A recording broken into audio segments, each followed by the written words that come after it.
各位朋友大家好啊！苹果生态的强大就在于它的每一款产品都能够无缝衔接，带来极致的便捷体验，而且无线充电正是其中的一环。但 iPhone 的续航大家都懂得，出门在外总免不了电量焦虑。这个时候，一款既符合苹果生态又高效便捷的磁吸充电宝就显得尤为重要。今天我就给大家做这一款黑鲨磁吸充电宝的测试视频，它的表现如何？今天我们一起来测测看。喜欢我的视频的朋友们，记得把一键3连、点赞、关注、投币走起来！你们的支持就是咱们这个频道的动力。话不多说，我们先来开箱这个黑鲨磁吸充电宝。前面我们测试了一款黑鲨的自带线充电宝，包装盒是黑色的，这一款也是一样的黑色的。绿色的充电宝的标识，黑鲨刀锋2移动电源5000毫安磁吸款。充电宝的实拍图片，黑鲨的 logo， 背面是制造商信息和条码信息。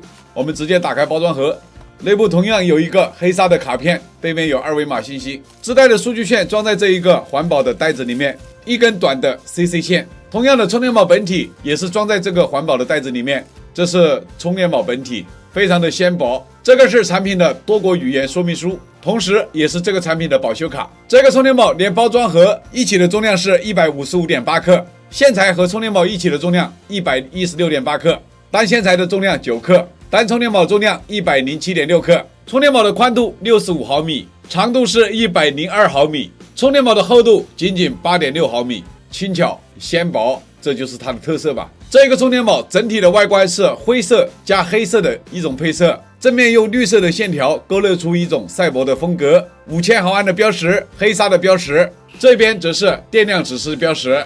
充电宝的功能按键放置在侧边这个地方，背面这里磁吸区域也有这种圆形的图案，中间一个闪电标识。产品名称黑鲨刀锋2移动电源磁吸款，型号是 BPB11，电池容量5000毫安时，额定的容量是3000毫安，5伏2安的情况，这个我们后面要测试。Type-C 口输出规格是9伏2安18瓦 ，Type-C 口输入规格也是9伏2安18瓦。总输出功率5伏2安10瓦 max， 无线充的功率是5瓦、7.5瓦、10瓦和15瓦，一共4个档位。能量转换效率大于 70%。制造商深圳明源电玩科技有限公司，这里是 3C 认证，不要扔下垃圾桶，循环5年。充电宝外观部分看完了，我们就进入测试部分的内容。首先我们来测试这个充电宝的能量转换效率的情况。新充电宝还有 75% 的电，我们先要把它放完，就进入5次充放电循环。充电我们全部都用20瓦的苹果原装充电器来给它充电。这个黑鲨磁吸充电宝第一次充放电已完成，这一次充进去电量是 19.60 瓦时。充电时间的话咱们就不看了，咱们这个拍摄的视频有点多，所以说中途咱们就忘记了。但是我看了一下它的功率，充满以后的功率基本上是 0.00 几瓦，所以说不影响咱们这个数值。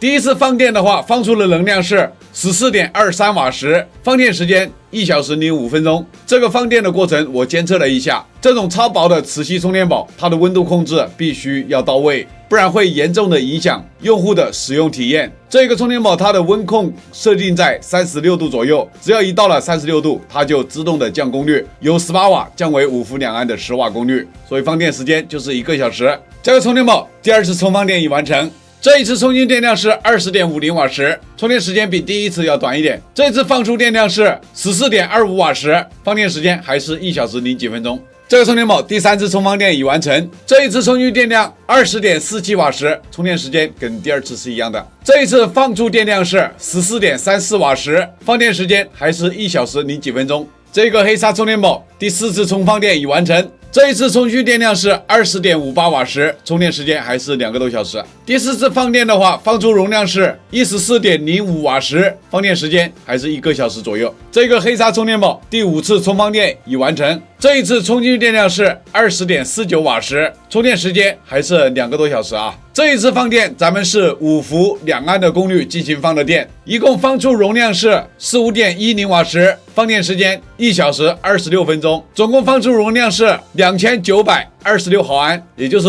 3000毫安的容量啊。充电宝本身的额定容量就是3000毫安，这个我们测出来也是差不多的，也不存在虚标。这个黑鲨刀锋2移动电源磁吸款，经过我们5次充放电的实际测试，我们可以算出来它的实际的转换效率是 71%。我们根据充电宝额定 19.35 瓦时的额定值来进行换算出来，平均转换效率可以到 74.6%。这个转换效率对于这种超薄的充电宝来说，也是表现非常不错的一个数值了。我们现在要做的测试就是来测试一下这一个充电口的充电协议的情况，我们再来看看它的快充兼容性。这是这个充电宝我们测出来的充电协议支持的情况。这个20瓦的协议的话有这么多是非常不错的。高通 QC 3.0 的5伏9伏 3.6 至9伏，华为 FCP 18瓦功率，华为的 SCP 25瓦功率，三星的 AFC 18瓦功率，展讯的 SFCP， 联发科的 P1、P1 2.0， 公版的 PD 3.0。18瓦功率 ，PPS 有2个档位，5至5.9伏和5至9伏两安，然后3个基础功率 DCP、SAM 和 Apple 2.4。我们现在就是来看一下它的快充兼容性。首先是米家的设备，启动快速充电，真实的功率有15瓦左右。这一步是荣耀的60，以它来测试华为的兼容性和荣耀的兼容性，显示的是正在快速充电，实际功率在12瓦左右。这部手机是蓝厂的设备，跟前面一样，启动的是9伏的快充档位，功率也是12瓦左右。这部手机是绿厂的设备，也是显示了快速充电，功率的话跟刚才是差不多的12.3瓦的功率。这部手机是三星的 Note 10加，显示的是正在快速充电，真实功率可以跑到15瓦左右。这个充电宝的兼容性测试下来，它对安卓手机的话，基本上都可以启动9伏的快充档位，作为应急用也是很不错的。它的产品定位针对的广大的苹果用户，我们现在主要是来测试苹果的无线快充。这里有2部苹果手机，一个是13 Pro Max， 一个苹果14，我们分别测试30分钟，看这个充电宝能够为这2部手机补多少电进去。首先是这个13 Pro Max， 目前这部手机的电量还有 40%。我们进行30分钟计时，30分钟已经到了，现在的电量是 65%， 充了25个电进去，这个电池要大很多啊。充到最后，我测了一下它表面的温度，温度大概是34度左右，这个温度控制也是很不错的。这一部苹果14 3% 的电量。同样的有充电动画，倒计时30分钟，这个手机已经充了30分钟了。我们来看一下充进去多少电量，现在电量是 33%， 半个小时30个电还是可以的啊。充到最后的时候，我用热像仪也采集了一张它的温度图片，表面温度是36度左右，我们人体的体温的话也就是36、7度。这种温度设定的话，就是为了不影响使用体验。这个充电宝的电量我再一次把它充满了。我们这一次要测试的是用这个 Type-C 口给这个苹果14充电，看它在满电的情况下能不能把这个手机电给它充满。目前这个14的电量还有 15%， 我们直接充电采集数据。这部手机电已经充满了，我们看一下充电曲线图，这是一个完整的充电曲线图啊。从10%几的电充到100的电，2小时38分钟。充满了以后，充电宝还有余电啊，这个还是很不错的。我们看曲线图，只看充到 80% 的部分，这个曲线图就是一个标准的苹果充电曲线图。起始功率是9瓦的功率，后面是16瓦的功率，持续了20分钟，然后降到11瓦的功率，充了7分钟左右，再降到6瓦的功率，充了几分钟，充到 80%， 从10%几的电充到 80% 的电，用了54分钟，这个充电速度还是很不错的，因为毕竟它只有18瓦功率的输出。像这样测试下来的话，它可以给苹果提供一个完整的充电循环，还是蛮有实力的啊，这个充电宝。这个充电宝前面测试的各种数据都很不错，我们现在对它最关键的数据进行一个测试，也就是这一个充电口它的输出文波的情况。这个充电宝只有2个输出档位，一个5伏2安，一个9伏2安。我们马上来测试一下5伏2安10瓦功率的时候，它的文波最高的时候是 26.6 毫伏，平均文波 13.7 毫伏左右。9伏2安18瓦功率，它的文波最高的时候是 51.97， 也就是52毫伏吧，平均文波在 48.3 毫伏左右。经常看咱们视频的都知道啊，像这种超薄体积的这种文波控制的是非常好的啊。老铁们，这个黑鲨刀锋2磁吸5000毫安充电宝，所有的测试数据都在这儿摆着了。